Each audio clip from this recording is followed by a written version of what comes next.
ಮಂಡಲಮಧ್ಯಸ್ಥಾಃ ಪೂರ್ಣಬೋಧಮತಾನುಗಾಃ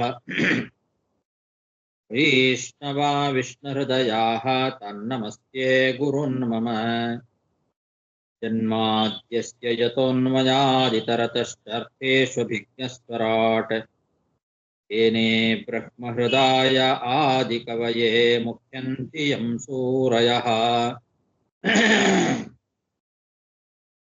तेजो वारिमृदां यथा विनिमयो यत्र त्रिसर्गो मृषा आम्ना स्वेन सदा निरस्तकुहकं सत्यं परं धीमहि सृष्टिस्थित्यप्येहानियतिदृशितमो बन्धमोक्षाश्च यस्मात् तस्य श्री ब्रह्मरुद्रप्रभृतिसुरनरद्वीषशत्रुत्मकस्य विष्णोर्व्यस्ताः समस्ताः सकलगुणनिधिः सर्वदोषो व्यपेतः पूर्णानन्दो व्ययो यो गुरुरपि परमः चिन्तयेतं महान्तम् यं प्रव्रजन्तमनुपेतमपेतकृत्यम् द्वैपायनो विरहकातर आजुहाव पुत्रेति तन्मयतया तरवोऽपि नेदुः तं सर्वभूतहृदयं मुनिमानतोऽस्मि श्रीगुरुभ्यो नमः हरिः ओम् ಶ್ರೀಮದ್ಭಾಗವತದ ಸಪ್ತಮ ಸ್ಕಂಧ 8ನೇ ಅಧ್ಯಾಯದಲ್ಲಿ ಇವತ್ತು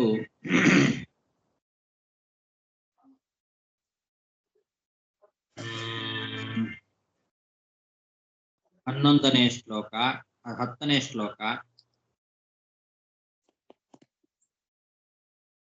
ಜಹ್ಯಾಸುರಂ ಭಾವಮಿಮಂ ಸ್ವಭಾವತಃ ಸಮಂ ಮನೋಧತ್ಸ್ವನ ಸಂತಿ ವಿದ್ವಿಷಃ ಋತೆ ಜಿತಾದಾತ್ಮನ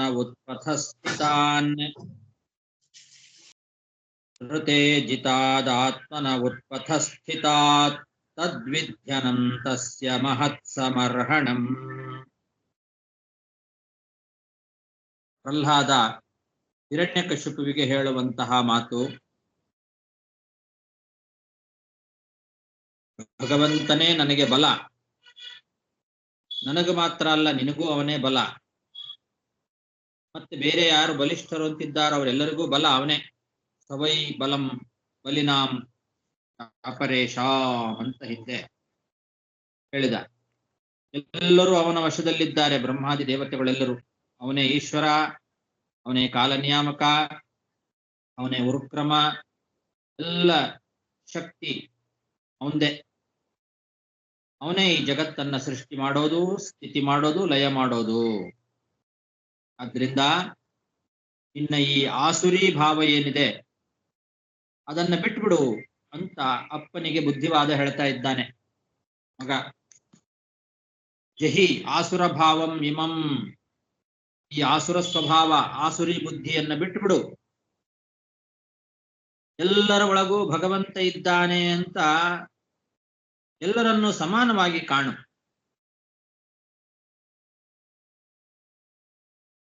ನಿನಗೆ ಬೇರೆ ಯಾರು ಶತ್ರುಗಳಿಲ್ಲ, ಎಲ್ಲರನ್ನೂ ಕೂಡ ಮಿತ್ರಭಾವದಿಂದ ಕಾಣು. ನೀನು ಈ ಆಸುರಿ ಸ್ವಭಾವವನ್ನ ಬಿಟ್ಟು ಎಲ್ಲಾ ಕಡೆ ಭಗವಂತ ಇದ್ದಾನೆ ಅಂತ ತಿಳಿದು ನೋಡು. ನಿನಗೆ ಬೇರೆ ಯಾರು ಶತ್ರುಗಳಿಲ್ಲ, ನಿನ್ನ ಒಳಗೆ ಇರೋ ಶತ್ರುಗಳೇ ನಿನಗೆ ಶತ್ರುಗಳು. ಬೇರೆ ಯಾರೋ ನಿನಗೆ ಹೊರಗಿನ ಶತ್ರುಗಳೇ ಇಲ್ಲ. ನಿನ್ನ ಮನಸ್ಸು ನಿನ್ನ ಹತೋಟಿಯಲ್ಲಿಲ್ಲ. ನಿನ್ನ ಮನಸ್ಸನ್ನ ನೀನು ನಿನ್ನ ಹತೋಟಿಯಲ್ಲಿ ಇಟ್ಟುಕೊಳ್ಳದೆ ಅದನ್ನ ಸ್ವಚ್ಛಂದವಾಗಿ ಹರಿಲಿಕ್ಕೆ ಬಿಟ್ಟಿದೆಯಲ್ಲ, ಆ ಮನಸ್ಸನ್ನ ಬಿಟ್ಟರೆ ನಿನಗೆ ಬೇರೆ ಯಾರು ಶತ್ರುಗಳಿಲ್ಲ. ನಿನ್ನ ಮನಸ್ಸೇ ನಿನಗೆ ಶತ್ರು. ಅದನ್ನ ನೀನು ಹತೋಟಿಯಲ್ಲಿ ಇಟ್ಕೊಂಡೆ ಅಂತಾದ್ರೆ ನಿನಗೆ ಯಾರೂ ಶತ್ರುಗಳಿಲ್ಲ. ಎಲ್ಲರ ಒಳಗೆ ಭಗವಂತ ಇದ್ದಾನೆ ಅಂತ ಕಾಣು. ಎಲ್ಲರನ್ನೂ ಸಮಾನವಾಗಿ ಕಂಡು ಆ ಭಗವಂತನ ಆರಾಧನೆಯನ್ನು ಮಾಡು. ಅದೇ ಭಗವಂತನ ಉತ್ತಮವಾದ ಆರಾಧನೆ ಅಂತ ಕರೆಸ್ಕೊಳ್ತದೆ. ಅನಂತಸ್ಯ ಮಹತ್ ಸಮರ್ಹಣಂ, ದೊಡ್ಡ ಪೂಜೆ ಅದು. ಎಲ್ಲರಲ್ಲಿಯೂ ಭಗವಂತನನ್ನ ಕಂಡು ಎಲ್ಲರನ್ನೂ ಕೂಡ ಪ್ರೀತಿಯಿಂದ ಕಾಣೋದೇನಿದೆ ಅದೇ ದೊಡ್ಡ ಪೂಜೆ, ಭಗವಂತನ ಪೂಜೆ. ಅದನ್ನ ನೀನು ಮಾಡಬೇಕು. ನಿನ್ನ ಈ ಆಸುರಿ ಸ್ವಭಾವವನ್ನ ಬಿಟ್ಟು ಅದನ್ನು ಮಾಡು. ಆವಾಗ ನಿನಗೆ ಯಾರೂ ಶತ್ರುಗಳಿರೋದಿಲ್ಲ. ನಿನ್ನ ಮನಸ್ಸೇ ನಿನಗೆ ಒಂದು ದೊಡ್ಡ ಶತ್ರು ಆಗಿದೆ. ನಿನ್ನ ಅಧೀನದಲ್ಲಿ ಇಲ್ಲದೇ ಇರುವಂತಹ ಮನಸ್ಸು. ನಿನ್ನ ಮನಸ್ಸನ್ನ ನೀನು ಕಂಟ್ರೋಲ್ ಮಾಡ್ಕೊಂಡಿಲ್ಲ. ಆದ್ರಿಂದ ಆ ನಿನ್ನ ಮನಸ್ಸೇ ನಿನಗೆ ದೊಡ್ಡ ಶತ್ರುವಾಗಿದೆ. ಅದು ಬಿಟ್ರೆ ಹೊರಗಿನವರು ಯಾರು ನಿನಗೆ ಶತ್ರುಗಳಿಲ್ಲ. ನೋಡು, ಎಲ್ಲ ಕಡೆಯಲ್ಲಿ ಭಗವಂತನನ್ನ ಕಂಡು ಎಲ್ಲರನ್ನೂ ಸಮಾನವಾಗಿ ಕಾಣು. ಅದೇ ದೊಡ್ಡ ಪೂಜೆ ಆಗ್ತದೆ ಭಗವಂತನದ್ದು ಅಂತ ಪ್ರಹ್ಲಾದರಾಜರು ಉಪದೇಶ ಕೊಡ್ತಾ ಇದ್ದಾರೆ. ಶಹ್ಯಾಸುರಂ ಭಾವಮಿಮಂ ಸ್ವಭಾವತಃ ಸಮಂ ಮನೋಧತ್ಸ್ವನ ಸಂತಿ ವಿದ್ವಿಷಃ ಋತೆ ಜಿತಾದಾತ್ಮನ ಉತ್ಪಥಸ್ಥಿತಾದ್ ವಿದ್ಯದ್ ತದ್ವಿದ್ಯನಂತಸ್ಯ ಮಹತ್ಸಮರ್ಹಣಂ ತಸ್ಯೋನ್ ಪುರಂ ಷಣ್ಣ ವಿಜಿತ್ಯ ಲುಂಪತೋ ಮನ್ಯಂತ ಏಕೆ ಸ್ವಜಿತಾದಿಶೋ ದಶ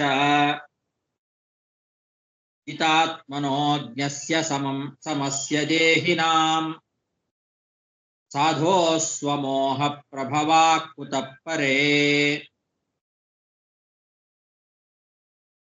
ಹಾಗೆ ಮುಂದುವರಿಸ್ತಾ ಪ್ರಹ್ಲಾದ ಹೇಳ್ತಾನೆ, ಹಿಂದೆ ಹೇಳಿದ ನಿನ್ನ ಮನಸ್ಸು, ನೀನು ಮನಸ್ಸನ್ನ ನಿನ್ನ ಅಧೀನದಲ್ಲಿ ಇಟ್ಕೊಂಡಿಲ್ಲ.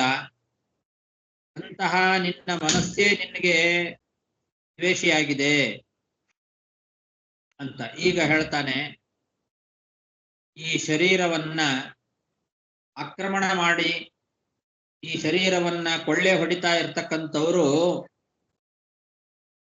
ಹೊರಗಿನ ಯಾರೋ ಅಲ್ಲ, ನಿನ್ನ ಒಳಗೆ ಇರುವ 6 ಜನ ದರೋಡೆಕೋರರಿದ್ದಾರೆ. ನಿನ್ನ ಒಳಗೆ 6 ಜನ ದರೋಡೆಕೋರರು. ಯಾರವರು ಅಂದ್ರೆ ಕಾಮ, ಕ್ರೋಧ, ಲೋಭ, ಮೋಹ, ಮದ, ಮಾತ್ಸರ್ಯ.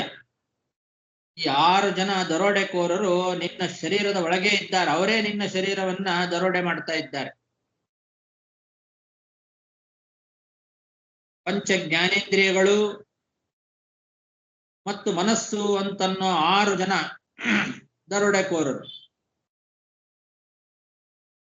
ಅವರನ್ನ ನೀನು ಗೆಲ್ಲಬೇಕು ಅಂದ್ರೆ ನಿನ್ನ ಇಂದ್ರಿಯಗಳನ್ನ ನೀನು ನಿನ್ನ ಅಧೀನದಲ್ಲಿ ಇಟ್ಕೊಳ್ಬೇಕು ಅಂತ ಅರ್ಥ. ಇಂದ್ರಿಯ ನಿಗ್ರಹವನ್ನ ಮಾಡಿಕೊಳ್ಳಿಕ್ಕಾಗದೆ ಆ ಇಂದ್ರಿಯಗಳನ್ನ ಬೇಕಾದ ಕಡೆಗೆ ಹರಿದು ಬಿಟ್ಟುಬಿಟ್ಟಿದೆ. ಇದೇ 10 ದಿಕ್ಕುಗಳು. ಇದನ್ನ ಗೆಲ್ಲಬೇಕು ನೀನು. ನಿನ್ನ ಇಂದ್ರಿಯಗಳು, ಕಾಮಕ್ರೋಧಾದಿಗಳು, ಈ ದರೋಡೆಕೋರರನ್ನ ನೀನು ಗೆಲ್ಲದೆ ಎಲ್ಲಾ ಕಡೆ ಗೆದ್ದು ಬಿಟ್ಟಿದ್ದೇನೆ, 10 ದಿಕ್ಕುಗಳನ್ನು ನಾನು ಗೆದ್ದಿದ್ದೇನೆ ಅಂತಾರೆ ಕೆಲವರು. ನಾನು ಎಲ್ಲಾ ದಿಕ್ಕುಗಳನ್ನು ಗೆದ್ದು ಬಿಟ್ಟಿದ್ದೇನೆ. ಸ್ವಜಿತಾದಿಶೋ ದಶ ಇದು ಏಕೆ ಮನ್ಯಂತೆ. ತಮ್ಮ ಒಳಗೆ ದರೋಡೆಕೋರರಾಗಿ ಇರುವ ಕಾಮಕ್ರೋಧಾದಿಗಳನ್ನ ಗೆಲ್ಲದೆ, ತಮ್ಮ ಒಳಗೆ ದರೋಡೆ ಮಾಡ್ತಾ ಇರತಕ್ಕಂತಹ ಜ್ಞಾನೇಂದ್ರಿಯಗಳು, ಮನಸ್ಸು ಇವುಗಳನ್ನ ಗೆಲ್ಲದೆ, ಈ ದರೋಡೆಕೋರರನ್ನ ಗೆಲ್ಲದೆ 10 ದಿಕ್ಕುಗಳನ್ನ ಗೆದ್ದು ಬಿಟ್ಟೆ ಅಂತ ಮೆರೀತಾರೆ ಕೆಲವರು. ಮನಸ್ಸನ್ನ ಗೆಲ್ಲಬೇಕು. ಮನಸ್ಸನ್ನ ನಮ್ಮ ಹತೋಟಿಯಲ್ಲಿ ಇಟ್ಟುಕೊಳ್ಬೇಕು. ಜ್ಞಾನ ಪಡ್ಕೊಳ್ಬೇಕು. ಎಲ್ಲಾ ದೇಹಿಗಳನ್ನು ಕೂಡ ಸಮವಾಗಿ ಕಾಣಬೇಕು. ದೇಹಿನಾಂ ಸಮಸ್ಯ ಅಂದ್ರೆ ದೇಹಿಗಳು ಅಂದ್ರೆ ಜೀವಿಗಳು. ದೇಹವುಳ್ಳಂತಹ ಎಲ್ಲಾ ಜೀವಿಗಳನ್ನು ಕೂಡ ಸಮಾನವಾಗಿ ನೋಡಬೇಕು. ಅಂತಹ ಸಜ್ಜನರೇನಿದ್ದಾರೆ ಅವರಿಗೆ ಈ ಬಾಹ್ಯ ಶತ್ರುಗಳೆಲ್ಲಿ ಹುಟ್ಟುಕೊಳ್ಳೋದೇ ಅಲ್ಲ. ಅದು ಮಿಥ್ಯಾಜ್ಞಾನದಿಂದ ಹುಟ್ಟುಕೊಳ್ಳೋದು ಬಾಹ್ಯ ಶತ್ರುಗಳು. ನಾನು ನನ್ನದು ನನ್ನಿಂದ ಆಯ್ತು ನಾನೇ ಗೆದ್ದೆ ಅನ್ನೋ ಈ ಮಿಥ್ಯಾಜ್ಞಾನ ಬಂತು ಅಂದ್ರೆ ಆವಾಗ ಹೊರಗಿನ ಶತ್ರುಗಳು ಹುಟ್ಟುಕೊಳ್ತಾರೆ. ಯಾರು ತಮ್ಮ ಮನಸ್ಸನ್ನ ಗೆದ್ದು ದೇಹಿಗಳನ್ನೆಲ್ಲರನ್ನೂ ಕೂಡ ಸಮಾನವಾಗಿ ಕಾಣ್ತಾರೋ, ಎಲ್ಲರಲ್ಲಿಯೂ ಭಗವಂತನನ್ನ ಕಂಡು ಎಲ್ಲರನ್ನೂ ಕೂಡ ಪ್ರೀತಿಸುವ ಒಂದು ಬುದ್ಧಿಯನ್ನ ಪಡ್ಕೊಂಡಿರ್ತಾರೋ ಅಂತ ಸಜ್ಜನರಿಗೆ ಹೊರಗಿನ ಶತ್ರುಗಳು ಹುಟ್ಟುಕೊಳ್ಳೋದೇ ಇಲ್ಲ. ಕುತಃ ಪರೇ ಸಾಧೋಹೋ ಸ್ವಮೋಹಪ್ರಭವಾಹ. ಸ್ವಮೋಹಪ್ರಭವಾಹ ಅವೆಲ್ಲ ತನ್ನ ಮೋಹದಿಂದ ಅಜ್ಞಾನದಿಂದ ಭ್ರಮೆಯಿಂದ ಹುಟ್ಟುಕೊಂಡಿರ್ತಕ್ಕಂಥವ್ರು ಎಲ್ಲ ಹೊರಗಿನ ಶತ್ರುಗಳು. ಅಂತವರು ಈ ಸಜ್ಜನರಿಗೆ ಜಿತಾತ್ಮನಃ ಜ್ಞಸ್ಯ ದೇಹಿನಾಂ ಸಮಸ್ಯ. ಯಾರು ಜಿತಾತ್ಮನೋ, ಯಾರು ಜ್ಞಾನೋ ಅಂದ್ರೆ ಜ್ಞಾನಿಯೋ, ಯಾರು ದೇಹಿನಾಂ ಸಮನೋ ಎಲ್ಲ ದೇಹಿಗಳನ್ನು ಸಮಾನವಾಗಿ ಕಾಣ್ತಾನೋ ಅಂತಹ ಸಾಧೋಹೋ, ಅಂತಹ ಸಜ್ಜನರಿಗೆ ಈ ಸ್ವಮೋಹ ಪ್ರಭವಾಹ ಮಿಥ್ಯಾಜ್ಞಾನದಿಂದ ಹುಟ್ಟುಕೊಳ್ಳತಕ್ಕಂತಹ ಬಾಹ್ಯ ಶತ್ರುಗಳು ಎಲ್ಲಿಂದ ಬರಬೇಕು?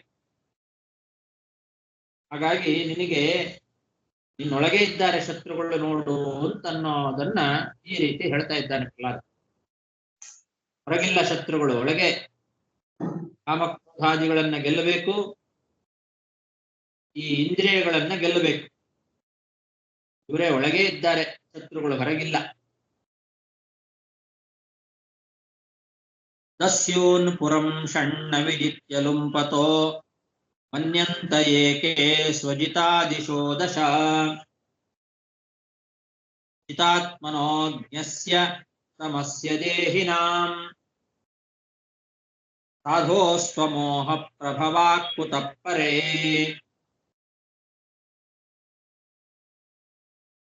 ಇಷ್ಟು ಪ್ರಹ್ಲಾದ ಹೇಳಿದಾಗ ಹಿರಣ್ಯಕಶಿಪು ಮಾತಾಡ್ತಾ ಇದ್ದಾನೆ. ಹಿರಣ್ಯಕಶಿಪುರ್ವಾಚ ವ್ಯಕ್ತಂ ತ್ವಂ ವರ್ತುಕಾಮೋಸಿ ಜ್ಯೋತಿಮಾತ್ರಂ ವಿಕಥಸೆ ಮುಮುರ್ಷೂಣಾಂ ಹಿ ಮಂದಾತ್ಮನ್ ಮನುಷ್ಯುರ್ವಿಪ್ಲುತಾ ಗಿರಃ. ಹಿರಣ್ಯಕಶಿಪುವಿಗೆ ಮೊದಲೇ ಕೋಪ ಬಂದಿತ್ತು. ಈಗ ಬೇರೆ ಇವನು ತನ್ನ ಶತ್ರುವನ್ನೇ ಹೊಗಳ್ತಾ ಇದ್ದಾನೆ. ಹಾಗಾಗಿ ಅಂತಾನವನು, ನೀನು ಮೂರ್ಖ, ಮಂದಾತ್ಮನ್ ಅಂತಾನೆ ಪ್ರಹ್ಲಾದನಿಗೆ. ಅಂದ ಬುದ್ಧಿಯವನ್ ನೀನು, ಮೂರ್ಖ ನೀನು. ಗೊತ್ತಾಯ್ತು ನಿನಗೆ ನನ್ನ ಕೈಯಿಂದಲೇ ಸಾವು ಅನ್ನೋದು ಅರ್ಥ ಆಯ್ತು. ಇವಾಗ ನನ್ನ ಕೈಯಿಂದಲೇ ನೀನು ಸಾಯಬೇಕು ಅನ್ನೋದು ಸ್ಪಷ್ಟ ಆಯ್ತು. ಯಾಕೆ ಅಂದ್ರೆ ನನ್ನ ಮುಂದೆನೆ ನಿಂತು ನನ್ನ ಶತ್ರುವನ್ನ ನೀನು ಹೊಗಳ್ತಾ ಇದ್ದೀಯಲ್ಲ, ಮಿತಿಮೀರಿ ಹೊಗಳ್ತಾ ಇದ್ದಿ. ಯೋ ಅತಿಮಾತ್ರಂ ವಿಕಥಸೆ,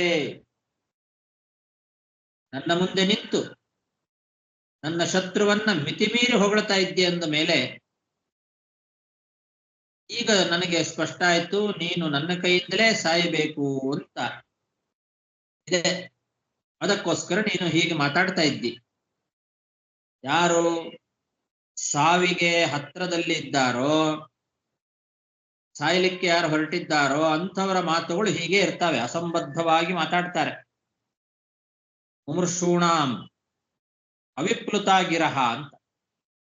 ಮುಮುರ್ಷೂಣಾಂ ಸಾಯಲಿಕ್ಕೆ ಹೊರಟಂತವರು ಹೀಗೆ ಅಸಂಬದ್ಧವಾಗಿ ಮಾತಾಡ್ತಾರೆ.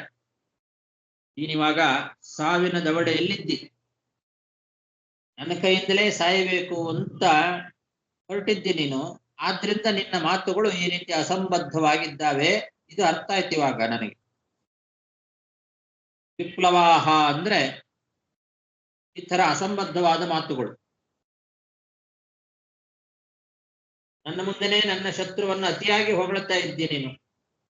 ಇದು ನಿನ್ನ ಸಾವನ್ನ ಸೂಚನೆ ಮಾಡ್ತದೆ. ಈಗ ನೀನು ನನ್ನ ಕೈಯಿಂದಲೇ ಸಾಯಬೇಕಾಗಿದೆ, ಅದಕ್ಕೆ ನನ್ನ ಮುಂದೆನೆ ನನ್ನ ಶತ್ರುವನ್ನ ಈ ರೀತಿ ಅತಿಯಾಗಿ ಹೊಗಳುತ್ತಾ ಇದ್ದಿ. ಇದು ಸ್ಪಷ್ಟ ಆಯ್ತು ಇವಾಗ ನನಗೆ ಅಂತ ಹಿರಣ್ಯಕಶಿಪು ಹೇಳ್ತಾ ಇದ್ದಾನೆ. ವ್ಯಕ್ತಂ ತ್ವಂ ವರ್ತುಕಾಮೋಸಿ ಅಜ್ಯೋತಿ ಮಾತ್ರಂ ವಿಕಥಸೆ ಮುಮುರ್ಷೂಣಾಂ ಹಿ ಮಂದಾತ್ಮನ್ ಅನುಸ್ಯುರ್ವಿಪ್ಲುತಾ ಗಿರಃ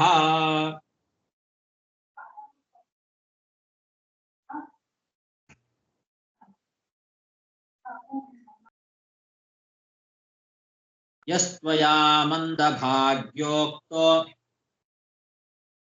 ಮದನ್ಯೋ ಜಗದೀಶ್ವರಃ ವಾಸೌ ಯದಿ ಸ ಸರ್ವತ್ರ ಕಸ್ಮಾತ್ ಸ್ತಂಭೇನ ದೃಶ್ಯತೆ.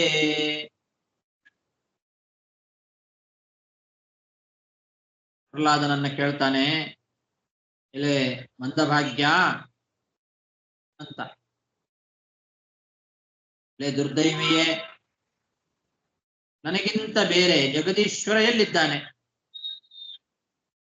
ಹೇಳು ನೋಡೋಣ. ಮದನ್ಯೋ ಜಗದೀಶ್ವರ ಕ್ವಾಸೌ, ನನಗಿಂತ ಬೇರೆಯಾದ ಈ ಜಗತ್ತಿಗೆ ಒಡೆಯ ಎಲ್ಲಿದ್ದಾನ ಅವನು? ಎಲ್ಲಾ ಕಡೆಗೂ ಇದ್ದಾನೆ ಅಂತ ಹೇಳ್ತೀಯಲ್ಲ, ಎಲ್ಲಾ ಕಡೆಗೂ ಇದ್ದಾನೆ ಅನ್ನೋದಾದ್ರೆ ಈ ಕಂಬದಲ್ಲಿ ಯಾಕೆ ಇಲ್ಲ? ಈ ಕಂಬದಲ್ಲಿ ಕಾಣಿಸ್ತಾ ಇಲ್ವಲ್ಲ? ಹಾಗಾಗಿ ನನಗಿಂತ ಜಗದೀಶ್ವರ ಬೇರೆ ಎಲ್ಲಿದ್ದಾನೆ?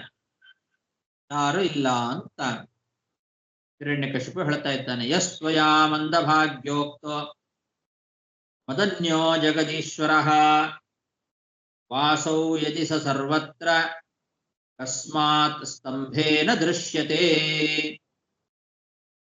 ಸೋಹಂ ವಿಕಥಮಾನಸ್ಯ ಚಿರಕ್ಕಾಯಾದ್ಧರಾಮಿತೆ ಗೋಪಾಯೇತ ಹರಿಸ್ತ್ವಾದ್ಯ ಯಸ್ತೆ ಶರಣಮೀಪ್ಸಿತಃ. ಎಲ್ಲಾ ಕಡೆಗೂ ಇದ್ದಾನೆ ಅಂತೀಯಲ್ಲ, ಈ ಕಂಬದಲ್ಲಿ ಯಾಕೆ ಕಾಣಿಸ್ತಾ ಇಲ್ಲ? ಸರಿ, ಎಲ್ಲಾ ಕಡೆಗೂ ಇದ್ದಾನೆ ಅಂತ ನೀ ನಂಬಿದೆಯಲ್ಲ, ಈಗ ನಾನು ನಿನ್ನ ತಲೆಯನ್ನ ಕಡಿತೇನೆ. ನೀನೇನು ಹೊಗಳ್ತಾ ಇದ್ದೀಯಲ್ಲ, ಆ ಹರಿ, ಆ ಹೊಗಳುವ ಆ ತಲೆಯನ್ನೇ ನಾನು ನಿನ್ನ ಶರೀರದಿಂದ ಕಿತ್ತು ಹಾಕ್ತೇನೆ. ನೀನು ಯಾವ ಹರಿಯನ್ನ ಹೊಗಳ್ತಾ ಇದ್ದೀಯೋ ಆ ಹೊಗಳುವ ಆ ಒಂದು ತಲೆಯನ್ನೇ ಈಗ ನಾನು ಕಿತ್ತು ಎಸಿದ್ದೇನೆ. ನಿನ್ನ ಶರೀರದಿಂದ ಆ ತಲೆಯನ್ನೇ ಕಿತ್ತೊಗಿದ್ದೇನೆ.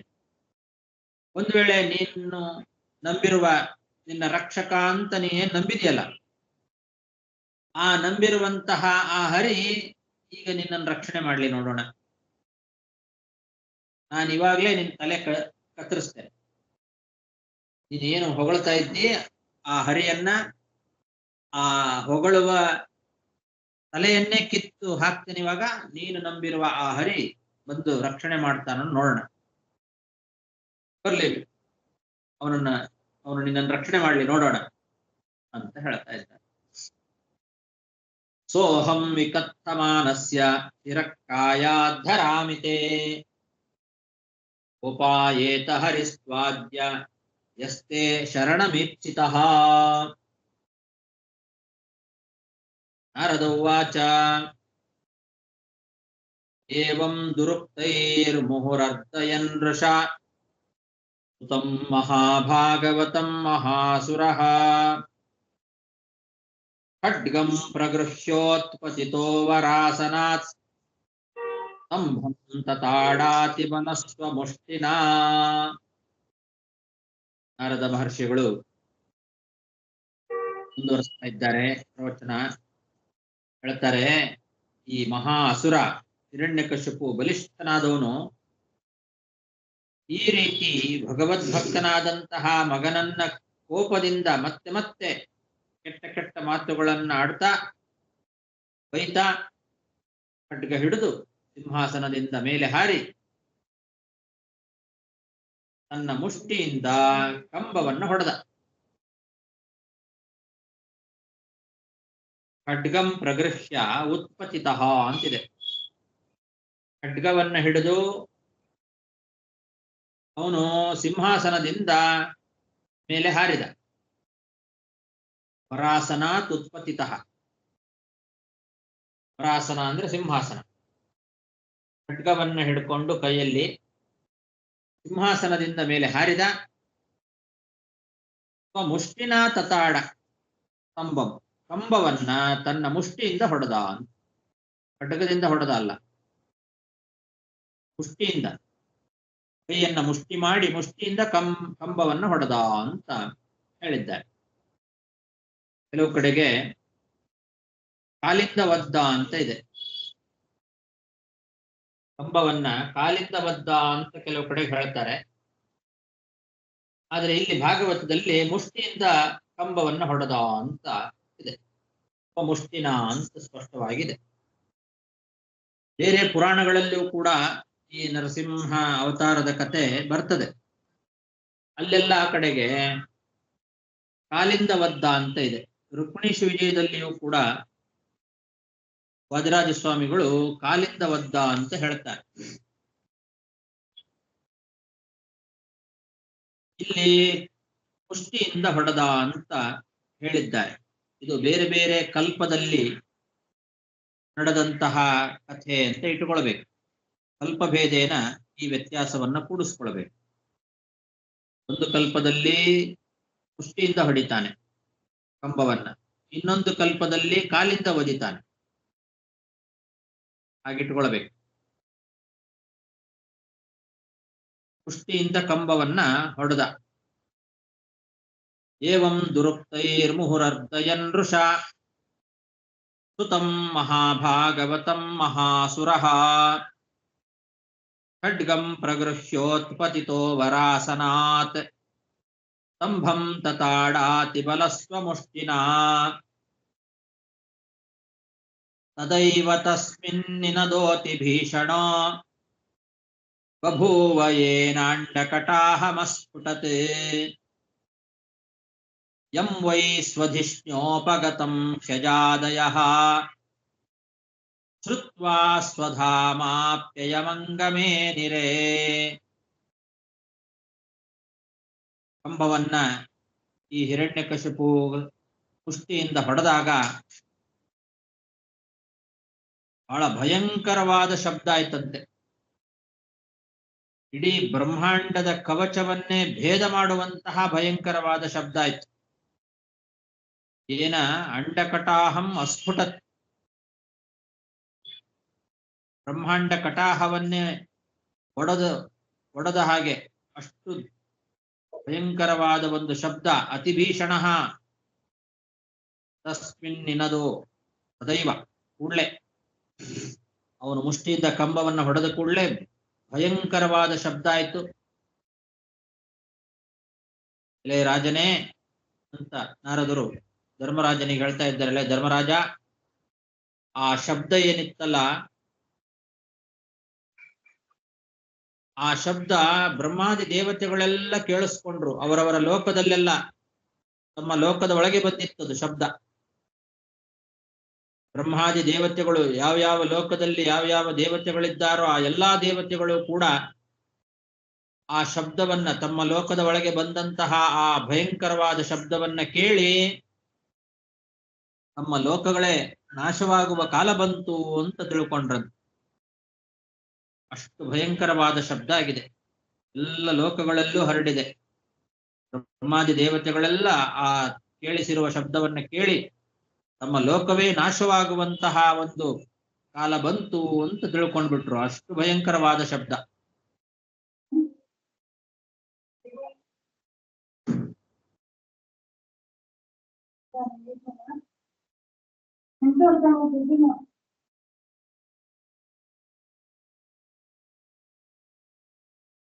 ತದೈವ ತಸ್ಮಿನ್ನಿನದೋತಿ ಭೀಷಣೋ ಬಭೂವ ಯೇನಾಂಡಕಟಾಹಮಸ್ಫುಟತ್ ಯಂ ವೈ ಸ್ವಧಿಷ್ಣ್ಯೋಪಗತಂ ಹ್ಯಜಾದಯಃ ಶ್ರುತ್ವಾ ಸ್ವಧಾಮಾಪ್ಯಯಮಂಗಮೇ ನಿರೇ. ಅಭಿಕ್ರಮನ್ ಪುತ್ರವಧೇಪ್ಸುರೋಜಸಾ ನಿಶಮ್ಯ ನಿಹ್ರಾದಮಪೂರ್ವಮದ್ಭುತಂ ಅಂತಃ ಸಭಾಯಾಂ ನ ದದರ್ಶ ತತ್ಪದಂ ವಿತತ್ರ ಸುರ್ಯೇನ ಸುರಾರಿಯೂಥಪಾಃ.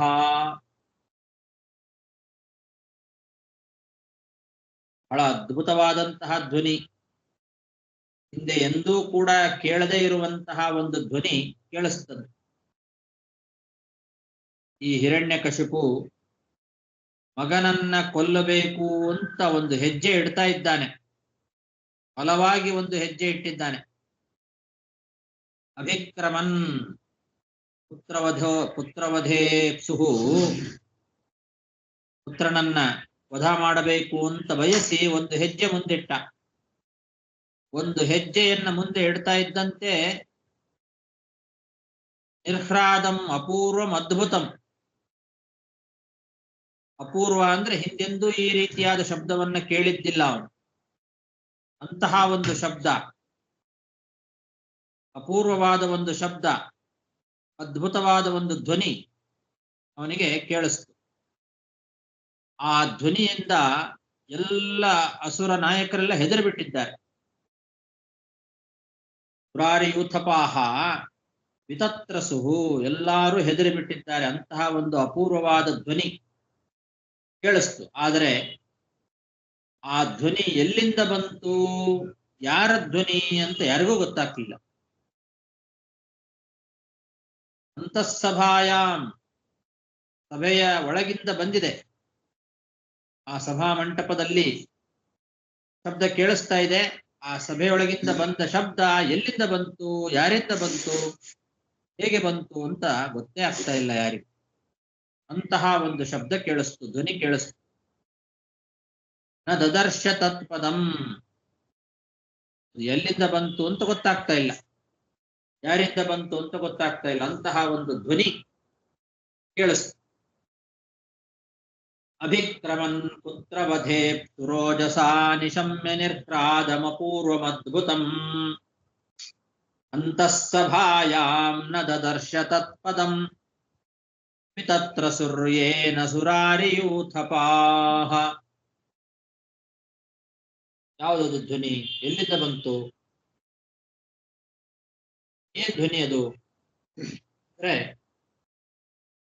ಸತ್ಯಂ ವಿಧಾತುಂ ನಿಜ ಭೃತ್ಯ ಭಾಷಿತಂ ವ್ಯಾಪ್ತಿಂ ಚ ಭೂತೇಷ್ವಖಿಲೇಷು ಚಾತ್ಮನಃ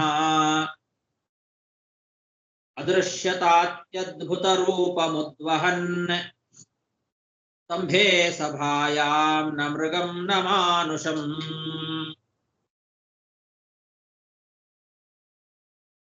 ಆ ಧ್ವನಿ ಭಗವಂತನ ಧ್ವನಿ. ತನ್ನ ಭಕ್ತನಾದಂತಹ ಪ್ರಹ್ಲಾದನನ್ನ, ಆ ಪ್ರಹ್ಲಾದನ ಮಾತನ್ನ ಸತ್ಯವನ್ನಾಗಿ ಮಾಡ್ಲಿಕ್ಕೋಸ್ಕರ ಎಲ್ಲ ಕಡೆಯಲ್ಲಿ ವ್ಯಾಪಿಸಿಕೊಂಡಂತಹ ಚರಾಚರ ಪ್ರಪಂಚಗಳಲ್ಲಿ ಎಲ್ಲ ಕಡೆಯಲ್ಲೂ ವ್ಯಾಪಿಸಿದ್ದೇನೆ ಅನ್ನೋದನ್ನ ಸಾಬೀತುಪಡಿಸ್ಲಿಕ್ಕೆ, ಆ ಮಾತನ್ನ ಸತ್ಯವನ್ನಾಗಿ ಮಾಡ್ಲಿಕ್ಕೋಸ್ಕರ ಭಗವಂತ ಅತ್ಯಂತ ಅದ್ಭುತವಾದಂತಹ ರೂಪವನ್ನು ಧಾರಣೆ ಮಾಡಿ ಬಂದಿದ್ದಾನೆ. ಸಭಾಮಂಟಪದ ಕಂಬದಲ್ಲಿ ಕಾಣಿಸ್ಕೊಳ್ತಾ ಇದ್ದಾನೆ. ಎಷ್ಟು ಅದ್ಭುತವಾದ ರೂಪ. ನ ಮೃಗಂ ನ ಮಾನುಷಂ, ಈ ಕಡೆ ಮೃಗವೂ ಅಲ್ಲ, ಈ ಕಡೆ ಮನುಷ್ಯನೂ ಅಲ್ಲ, ಅಂತಹ ಅದ್ಭುತವಾದ ರೂಪ. ಆ ರೂಪದಿಂದ ಕಂಬದಲ್ಲಿ ಕಾಣಿಸಿಕೊಂಡಿದ್ದಾನೆ. ಸ್ತಂಭೆ ಸಭಾಯಾಂ ಸ್ತಂಭೆ, ಆ ಸಭಾಮಂಟಪದ ಸ್ತಂಭದಲ್ಲಿ, ಕಂಬದಲ್ಲಿ ಅದೃಶ್ಯತಾ ಕಾಣಿಸ್ಕೊಂಡಿದ್ದಾನೆ ಭಗವಂತ. ಮನುಷ್ಯನೂ ಅಲ್ಲದ, ಮೃಗವೂ ಅಲ್ಲದ ಒಂದು ರೂಪ, ಅದ್ಭುತವಾದ ಒಂದು ರೂಪ. ಯಾಕೆ? ಸತ್ಯಂ ವಿಧಾತುಂ ನಿಜ ಭೃತ್ಯ ಭಾಷಿತಂ, ತನ್ನ ಭೃತ್ಯ, ನಿಜ ಭೃತ್ಯ ಆಡಿದ ಮಾತು, ಪ್ರಹ್ಲಾದ ಹೇಳಿದ ಮಾತು, ಎಲ್ಲ ಕಡೆಯಲ್ಲಿ ಭಗವಂತ ಇದ್ದಾನೆ ಅನ್ನೋ ಮಾತು,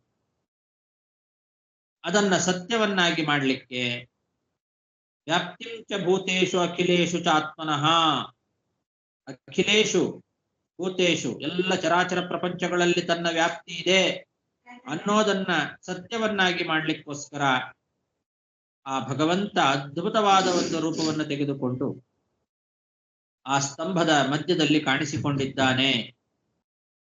ನರಸಿಂಹನಾಗಿ ಭಗವಂತ ಅದ್ಭುತವಾದ ರೂಪದಿಂದ ದರ್ಶನವನ್ನ ಕೊಟ್ಟಿದ್ದಾನೆ. ಸತ್ಯಂ ವಿಧಾತುಂ ನಿಜ ಭೃತ್ಯ ಭಾಷಿತಂ ವ್ಯಾಪ್ತಿಂ ಚ ಭೂತೇಷ್ವಖಿಲೇಷು ಚಾತ್ಮನಃ.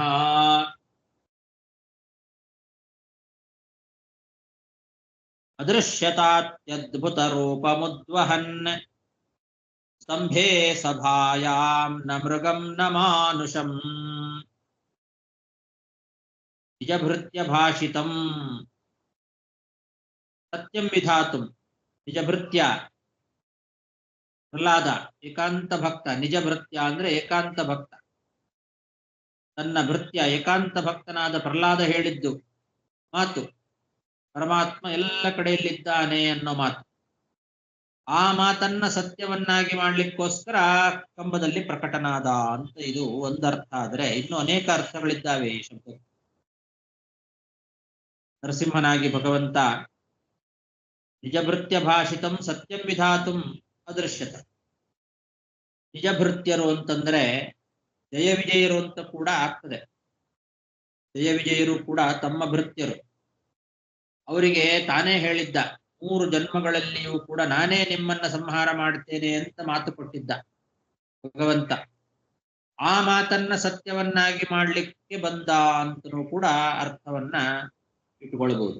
ನಿಜಭೃತ್ಯ ಭಾಷಿತಂ, ನಿಜಭೃತ್ಯರಿಗೆ, ತನ್ನ ಭೃತ್ಯರಾದ ಜಯ ವಿಜಯರಿಗೆ ಭಾಷಿತಂ ತಾನು ಹೇಳಿದ ಮಾತು. ನಾನೇ ಬಂದು ನಿಮ್ಮನ್ನ ಸಂಹಾರ ಮಾಡ್ತೇನೆ ಅಂತ ಹೇಳಿದ್ನಲ್ಲ, ಆ ಮಾತನ್ನ ಸತ್ಯವನ್ನಾಗಿ ಮಾಡ್ಲಿಕ್ಕೆ ತಾನೇ ಬಂದ ಈಗ ಹಿರಣ್ಯಕಶಿಪುವಿನ ಸಂಹಾರ ಮಾಡ್ಲಿಕ್ಕೆ ಅಂತ ಇದು ಮತ್ತೊಂದು ಅರ್ಥ. ಇನ್ನೊಂದು ಅರ್ಥ ನಿಜಭೃತ್ಯ ಭಾಷಿತಂ. ನಿಜಭೃತ್ಯರು ಅಂದ್ರೆ ಸನಕಾದಿಗಳು. ಸನಕಾದಿಗಳು ಶಾಪ ಕೊಟ್ಟಿದ್ರು.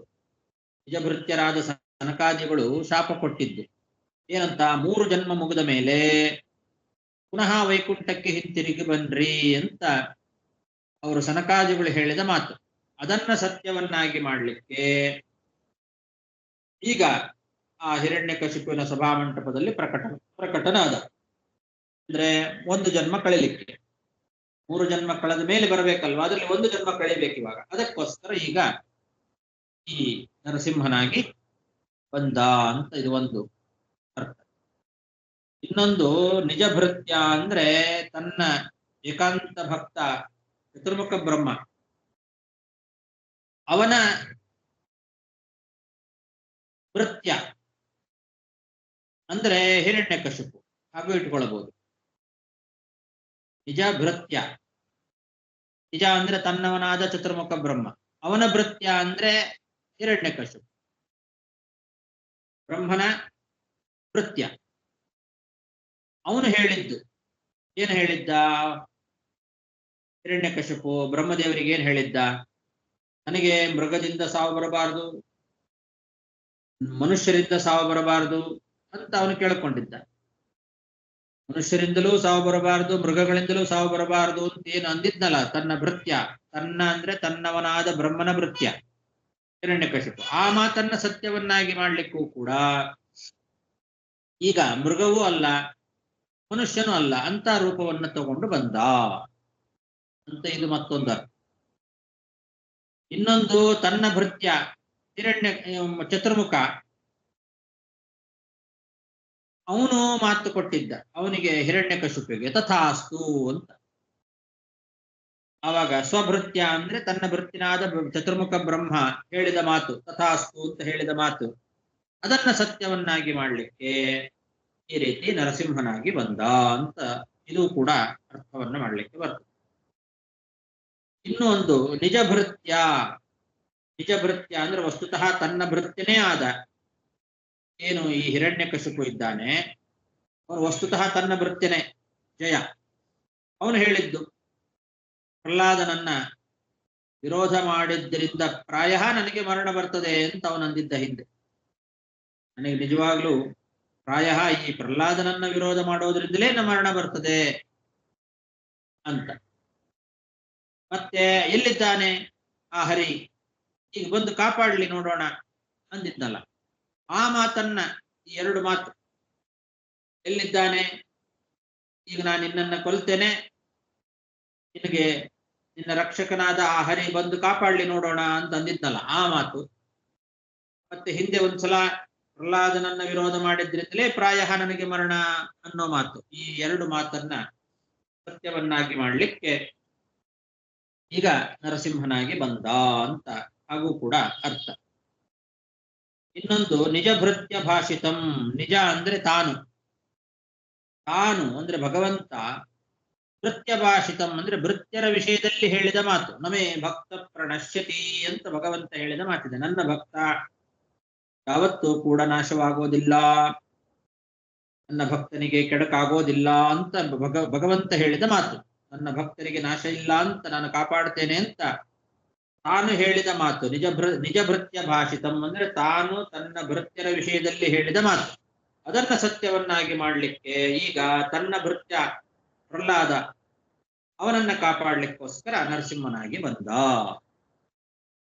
ಅಂತ ಇದು ಮತ್ತೊಂದು ಅರ್ಥ. ಮತ್ತೆ ತನ್ನ ಭೃತ್ಯರಿಗೆ ತಾನು ಸದಾ ಹೇಳುವ ಒಂದು ಮಾತಿದೆ. ಏಷಾಮಹಂ ಸಮುದ್ಧರ್ತ ಮೃತ್ಯು ಸಂಸಾರ ಸಾಗರಾತ್ ಅಂತ ತನ್ನ ಭಕ್ತರಾದ ನಾರದರಿಗೆ ಹೇಳಿದ ಮಾತು. ಆ ಮಾತು ಹಯಾದುವಿನ ಗರ್ಭದಲ್ಲಿ ಇರುವ ಮಗುವಿಗೆ ಯಾವತ್ತೂ ಏನೂ ಭಯ ಇಲ್ಲ ಅಂತ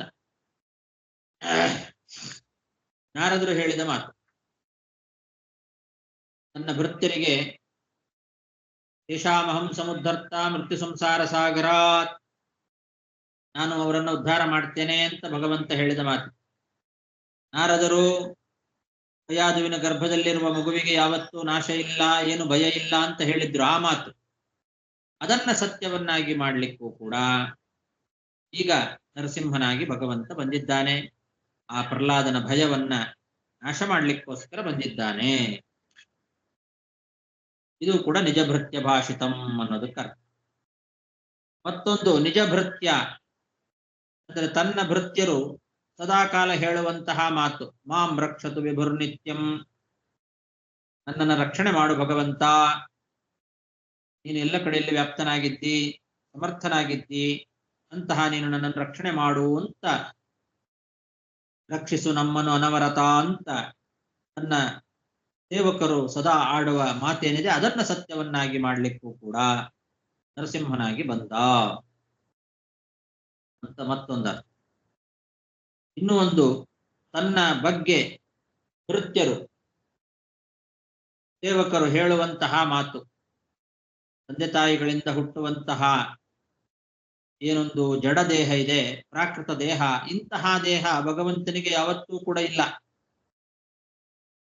ಅವನು ಯಾವಾಗಲೂ ಅಪ್ರಾಕೃತ ಶರೀರಿ. ತಂದೆ ತಾಯಿಗಳಿಂದ ಹುಟ್ಟುವಂತಹ ಜಡದೇಹ ಅವನಿಗೆ ಯಾವತ್ತೂ ಕೂಡ ಇಲ್ಲ ಅಂತ ತನ್ನ ಭೃತ್ಯರು ಹೇಳುವ ಮಾತೇನಿದೆ ಅದನ್ನ ಸತ್ಯವನ್ನಾಗಿ ಮಾಡ್ಲಿಕ್ಕೂ ಕೂಡ ಈಗ ತಂದೆ ತಾಯಿಗಳಿಲ್ಲದೆ ಕಂಬದಿಂದಲೇ ಮೂಡಿ ಬಂದ, ತೋರಿಸಿಕೊಟ್ಟ, ನನಗೆ ಜಡದೇಹ ಇಲ್ಲ, ನನ್ನ ದೇಹಕ್ಕೆ ತಂದೆ ತಾಯಿಗಳ ಅವಶ್ಯಕತೆ ಇಲ್ಲ ಅನ್ನೋದನ್ನ ತಿಳಿಸ್ಲಿಕ್ಕೆ ನನ್ನ ಭೃತ್ಯರು ಯಾವಾಗಲೂ ಹೇಳುವಂತಹ ಮಾತು ಜಡದೇಹ ಇಲ್ಲ ಭಗವಂತನಿಗೆ, ಅವನು ಅಪ್ರಾಕೃತ ಶರೀರಿ, ಪ್ರಾಕೃತ ಶರೀರ ಅವನಿಗಿಲ್ಲ ಅಂತ ಹೇಳುವ ಮಾತನ್ನ ಸತ್ಯವನ್ನಾಗಿ ಮಾಡ್ಲಿಕ್ಕೂ ಕೂಡ ಕಂಬದಿಂದಲೇ ನರಸಿಂಹನಾಗಿ ಬಂದ ಅಂತ ಇದು ಕೂಡ ನಿಜ ಭೃತ್ಯ ಭಾಷಿತಂ ಅಂತನ್ನೋ ಶಬ್ದಕ್ಕೆ ಅರ್ಥ. ಹೀಗೆ ಅನೇಕ ಅರ್ಥಗಳನ್ನ ನಿಜ ಭೃತ್ಯ ಭಾಷಿತಂ ಅಂತನ್ನೋ ಶಬ್ದಕ್ಕೆ ಸತ್ಯಧರ್ಮ ತೀರ್ಥರು ವ್ಯಾಖ್ಯಾನದಲ್ಲಿ ತೋರಿಸಿಕೊಟ್ಟಿದ್ದಾರೆ. ಈ ರೀತಿ ನಿಜ ಭೃತ್ಯ ಭಾಷಿತಂ, ಭಕ್ತರ ಮಾತನ್ನ ಸತ್ಯವನ್ನಾಗಿ ಮಾಡ್ಲಿಕ್ಕೋಸ್ಕರ ಭಗವಂತ ಅದ್ಭುತವಾದ ರೂಪವನ್ನ ತೆಗೆದುಕೊಂಡು ಸ್ತಂಭದಲ್ಲಿ ಕಾಣಿಸಿಕೊಂಡಿದ್ದಾನೆ. ಈ ಕಡೆ ಮೃಗವೂ ಅಲ್ಲ, ಈ ಕಡೆ ಮನುಷ್ಯವೂ ಅಲ್ಲ, ಅಂತ ಅದ್ಭುತವಾದ ನರಸಿಂಹ ರೂಪದಿಂದ ಪ್ರಕಟನಾಗಿದ್ದಾನೆ ಭಗವಂತ ಅಂತ ನರಸಿಂಹಾವತಾರದ ಚರಿತ್ರೆ. ನರಸಿಂಹಾವತಾರ ಆಗಿದೆ. ಇವತ್ತು ನಿಜವಾಗ್ಲೂ ನರಸಿಂಹ ಜಯಂತಿ ಆಯ್ತು ನಮಗೆ. ಶ್ರೀಕೃಷ್ಣಾರ್ಪಣಮಸ್ತು.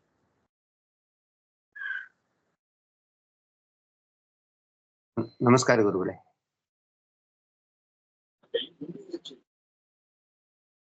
ನಮಸ್ಕಾರ ಗುರುಗಳೇ. ಹರೇ ಶ್ರೀನಿವಾಸ. ನಮಸ್ಕಾರ ಗುರುಗಳೇ. ಇವತ್ತು ಷಷ್ಠಿ ಮೇಲೆ ಸಪ್ತಮಿ. ನಮಸ್ಕಾರ. ನರಸಿಂಹದೇವರ ಇದು ಆಯ್ತು, ಆವಿರ್ಭಾವ ಆಯ್ತು, ಸಂತೋಷ ಆಯ್ತು. ಆಯ್ತು. ತುಂಬಾ ಚೆನ್ನಾಗಿತ್ತು. ಧನ್ಯವಾದಗಳು ಗುರುಗಳೇ.